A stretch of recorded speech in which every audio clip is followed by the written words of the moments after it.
Hello friends, एक बार फिर से स्वागत है आप लोगों का मेरे YouTube channel and info ITI पर। दोस्तों, अगर चैनल पर आप नए हैं तो चैनल को सब्सक्राइब कर लें ताकि आईटीआई से जुड़ी खबरें आप तक टाइम टू टाइम पहुंचती रहें। सबसे महत्वपूर्ण इम्पॉर्टेंट चीज़ ये है कि आप सभी, चाहे वो इंजीनियरिंग ट्रेड पढ़ने वाले बच्चे हों या नॉन इंजीनियरिंग पढ़ने वाले हों, अब तक जो एग्ज़ाम होते थे, एग्ज़ाम का पैटर्न अलग होता था। इंजीनियरिंग ड्राइंग बनानी पड़ती थी, मैथ के पेपर और आपके एम्प्लॉयबिलिटी स्किल और थ्योरी के पेपर ऑनलाइन होते थे, जबकि इस बार प्रैक्टिकल को छोड़ करके से सभी पेपर्स आपके एक सिंगल पेपर में होने वाले हैं, जिसको आप सीबीटी के नाम से जानते हैं। सवाल इतना ही नहीं है, सवाल सबसे बड़ा ये है कि सीबीटी एग्ज़ाम को हम पास कैसे करेंगे, और जो इंजीनियरिंग ड्राइंग के क्वेश्चंस आएंगे वो इंजीनियरिंग ड्राइंग के क्वेश्चंस हमें कंप्यूटर पे माउस के हेल्प से ड्रॉ करना होगा या वो क्वेश्चंस कैसे होंगे, उसके बारे में मैं बात करूंगा। सबसे बड़ी बात और सबसे महत्वपूर्ण बात वो ये है कि आप एग्ज़ाम कैसे पास करेंगे वो मैं बताऊंगा। मैं ये बताऊंगा कि आप 100% आप रिज़ल्ट कैसे पा सकते हैं, आप के पास होने की श्योरिटी कैसे हो सकती है, आप एग्ज़ाम को पास कैसे करेंगे। सबसे इम्पोर्टेंट यही चीज़ है। आपको हर हाल में एग्ज़ाम पास करना है। हर हाल में एग्ज़ाम को आप पास कैसे कर पाएंगे, उसी चीज़ पे हम चर्चा करेंगे और निश्चित रूप से आप अपना सीबीटी एग्ज़ाम को पास कर जाएंगे। तो दोस्तों, जैसा कि आप सभी जानते हैं कि सीबीटी का जो एग्ज़ामिनेशन पैटर्न है, डीजीटी ने जो डिसाइड किया है, जो चेंजेस लाए हैं, जो बदलाव लाए हैं, वो टोटल आपको 2 घंटे का एग्ज़ाम होना है। जैसा आप सभी जानते हैं कि टोटल पेपर यानी जो सीबीटी एग्ज़ाम होगा 2 घंटे का होगा, और 2 घंटे के टाइम में आपको 150 मार्क के क्वेश्चन होंगे। सबसे बड़ी बात यह है कि जो एग्ज़ाम देना है आपको वो 4 सब्जेक्ट का देना है।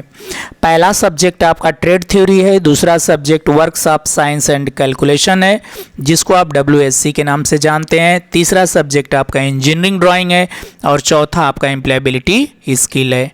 ये 4 सब्जेक्ट हैं। चारों सब्जेक्ट का जो क्वेश्चंस होगा वो एक ही एग्ज़ाम में, एक ही पेपर में आएगा। वो ABCD या first, second, third, fourth section हो सकता है। इसमें मैं जो सबसे ज़रूरी और महत्वपूर्ण चीज़ ये बताने जा रहा हूँ कि आप इसको पास कैसे करेंगे, कैसे कर पाएंगे। सीधा सीधा आप उस मुद्दे को देखिए कि टोटल क्वेश्चन तो 38 होंगे, 38 क्वेश्चन होंगे और 76 मार्क होगा। तो इसमें से आप कितने क्वेश्चन सही कर देंगे तो आप पास हो जाएंगे। सबसे मेन और इम्पॉर्टेंट चीज़ ये है। तो आप जानते हैं कि आपको जो रिटेन पेपर होता है, जो सीबीटी होता है, उसमें 33% लाने होते हैं। आपको थ्योरी में 13 क्वेश्चन सही करने हैं। 38 क्वेश्चन होगा, सिर्फ 13 क्वेश्चन सही करने हैं। तो 13 क्वेश्चन थ्योरी में सही करने हैं। उसके बाद अब ये सवाल ये आपके जहन में आएगा कि ये 13 क्वेश्चन हम सही कैसे कर पाएंगे। तो 13 क्वेश्चन सही करने के लिए अगर 1 साल आपने ट्रेनिंग किया है, 1 साल का सिलेबस पढ़ा है, तो जो एग्ज़ाम में आएगा, जो भी सीबीटी के एग्ज़ाम में वो 38 क्वेश्चन होंगे। मैं अगर थोड़ा सा भी आपने मेहनत करी होगी, थोड़ा सा भी आपने ध्यान दिया होगा, तो 38 क्वेश्चन में से 13 क्वेश्चन आप 100% सही कर लेंगे। ये मेरा विश्वास है। अगर आप आईटीआई की क्लासेस किए हैं, आईटीआई गए हैं, और जो भी ब्रांच से आप बिलोंग करते हैं, जो भी ट्रेड पढ़ते हैं, इलेक्ट्रीशियन, फिटर, इलेक्ट्रॉनिक्स, वेल्डर, जो भी XYZ पढ़ते हैं, 13 क्वेश्चन निश्चित रूप से आप सही कर लेंगे। तो 38 क्वेश्चन से आपको पास होने के लिए सिर्फ 13 क्वेश्चन सही करने हैं। उसका आता है works of science and calculation. Works of science and calculation में टोटल 6 क्वेश्चन होंगे। 6 में से आपको 2 क्वेश्चन करेक्ट करने हैं। तो अब ये बताइए, वो क्वेश्चन भी इतने बड़े लेवल के नहीं होते हैं, प्राइमरी लेवल के होते हैं, जैसा कि आपने works of science and calculation में क्लासेस में पढ़े हैं। जनरल मैथ्स होती है, जोड़ घटाना गुणा भाग होता है, परसेंटेज होता है, फ़ारेनहाइट और सेंटीग्रेड के क्वेश्चंस होते हैं। कुछ आपके ट्रेड से रिलेटेड क्वेश्चन होते हैं जो आप ट्रेड में पढ़ते हैं, जैसे इलेक्ट्रॉनिक्स, इलेक्ट्रीशियन है तो उसमें वोल्टेज, करंट, ये सब की भी डिपेंडेंट क्वेश्चंस होते हैं। तो सिर्फ 2 क्वेश्चन सही करने हैं 6 में से, ये देखिए। फिर बात करते हैं इंजीनियरिंग ड्राइंग के। इंजीनियरिंग ड्राइंग में भी 6 क्वेश्चन होंगे। इसमें अगर बेसिक टूल्स हो सकते हैं, बेसिक टूल्स के अलावा कुछ और भी फिगर्स हो सकती है, कुछ मेज़रमेंट हो सकते हैं कि कितना में कितना इंच है, सेंटीमीटर है, तो ये चीज़ें हो सकती हैं। एंगल का प्रोजेक्शन हो सकता है, टाइप्स ऑफ लाइन हो सकती है। तो मतलब बहुत इजी होगा। सिर्फ यहाँ भी आपको 2 क्वेश्चन ही सही करने हैं, 2 क्वेश्चन यानी 33 मार्क्स आपको लाने, 33% लाने हैं टोटल में से। तो ये मान के चलिए, आप सीधा मोटा मोटी चीज़ों को समझिए कि अगर आप मिनिमम कुछ भी नहीं पा सकते हैं तो आप क्या कर सकते हैं तो एग्ज़ाम पास कर पाएंगे।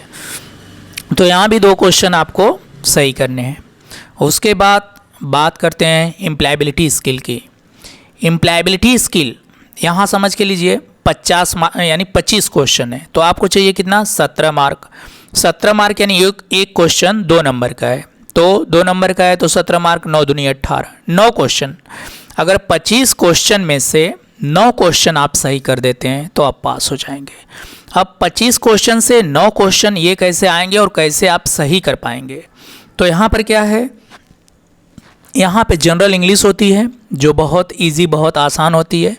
जनरल इंग्लिश के साथ पर्यावरण है और भी आपकी तमाम ऐसे स्किल्स से क्वेश्चन है, थोड़ा बिजनेस बेस्ड होगा, कंप्यूटर के बेसिक्स होंगे, बहुत इजी क्वेश्चन होंगे जिसको आप अपना डेली यूज़ टू में मोबाइल एप्लीकेशन से यूज़ करते हैं या न्यूज़पेपर से, व्हाट्सएप से, बहुत सारे ऐसे क्वेश्चन मिल जाएंगे जो यहाँ से बिलोंग करेंगे, यहाँ से कोरिलेट करेंगे। तो जैसे ही आप 4 ऑप्शन देखेंगे ना, तुरंत आप वहाँ पे जान जाएंगे कि कौन सा सही है। अगर आपने बिल्कुल नहीं पढ़ा है, बहुत कम पढ़ा है, ऐसे बच्चों के लिए मैंने ये चीज़ें बताई हैं। दोस्तों थोड़ा भी अभी एग्ज़ाम में टाइम है, थोड़ा और मेहनत आप कर देंगे तो निश्चित रूप से आपको पास होने से कोई नहीं रोक सकता। अगर आप पढ़ने में अच्छे हैं या आपने शुरू से मेहनत करी है तो उनके लिए कोई दिक्कत नहीं है, वो बहुत अच्छा स्कोर कर पाएंगे। इसके बाद ये रही बात इंजीनियरिंग ट्रेड वालों के, वो बच्चे जिनका ट्रेड इंजीनियरिंग ट्रेड के अंतर्गत आता है। अब मैं उन ट्रेडों के बारे में बात करूँगा जो ट्रेड इंजीनियरिंग ट्रेड नहीं होते हैं। इंजीनियरिंग ट्रेड नहीं होते हैं इन सेंस जैसे एम्ब्रॉयडरी है, सरफेस ऑर्नामेंटेशन टेक्निक है, गारमेंट मेकिंग है, स्विंग टेक्नोलॉजी है, फैशन डिज़ाइनिंग है, इस तरह के जो ट्रेड होते हैं, कोपा है, computer operator and programming assistant, इस तरह के जो कोर्स होते हैं जो नॉन इंजीनियरिंग में आते हैं, जहाँ पर इंजीनियरिंग ड्राइंग का पेपर और works of science and calculation का पेपर नहीं देना पड़ता है।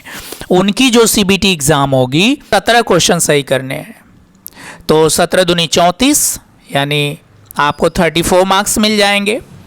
50 क्वेश्चन होगा, 100 मार्क्स होगा, तो आपको 17 क्वेश्चन सही करने हैं। तो 50 क्वेश्चन अगर थ्योरी का आता है और उस ट्रेड को आपने पढ़ा है, आपने क्लास अटेंड किया है, आपको अपने ट्रेड के बारे में थोड़ी बहुत जानकारी है, तो जब आपके पास आपके ट्रेड से संबंधित जब क्वेश्चन आएंगे और उसके 4 ऑप्शन आएंगे तो निश्चित रूप से आपको ये समझ होगी कि इसमें से कौन सा सही है। तो क्या आप 17 क्वेश्चन भी अटेम्प्ट नहीं कर पाएंगे, 17 क्वेश्चन नहीं सही कर पाएंगे?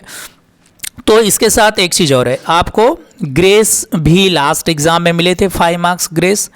तो अगर इतना भी नहीं कर पाएंगे तो अगर ग्रेस मार्क आपको मिलता है तो ग्रेस मार्क से पास हो जाएंगे। आपको ज़्यादा मेहनत नहीं करनी है, आपको सिर्फ 2 चीज़ें देखना है, आपको एक अपना थ्योरी और दूसरा employability skill. Employability skill 50 mark का है, तो मैंने बताया था कि इसमें आपको 9 क्वेश्चन सही करने हैं, सिर्फ 9 क्वेश्चन सही करने हैं 25 क्वेश्चन में से, और आपको 17 मार्क पासिंग है, तो इसको भी आप आराम से पास कर पाएंगे। ये उन बच्चों के लिए जो नॉन इंजीनियरिंग ट्रेड है और 2022 के अगस्त के एग्ज़ाम में जो बैठने के लिए जा रहे हैं बच्चे, उनके लिए ये इन्फॉर्मेशन थी। और अभी भी आपके पास टाइम है, आप बिल्कुल लग जाइए। जो एक आपका फॉर्मेटिव असेसमेंट होता है, जो इंटरनल असेसमेंट कहते हैं, जो सेशनल होता है एग्ज़ाम होती है, वो आपका इंटरनल मार्क होता है, वो आपको मिल जाता है। दूसरा मार्क आपका है ट्रेड प्रैक्टिकल। तो ट्रेड प्रैक्टिकल की एग्ज़ाम आपके सामने है 1, 2, 3, 4 में, फर्स्ट ईयर और सेकेंड ईयर की।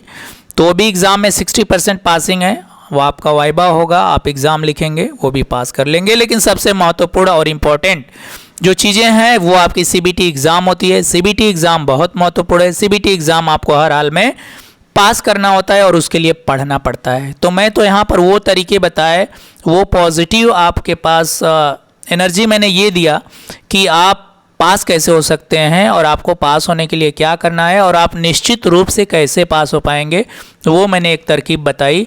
और एग्ज़ाम के लिए आप सभी लोगों को wish you all the best. Have a nice day. बने रहिए ई एंड इन्फो के साथ। Bye bye.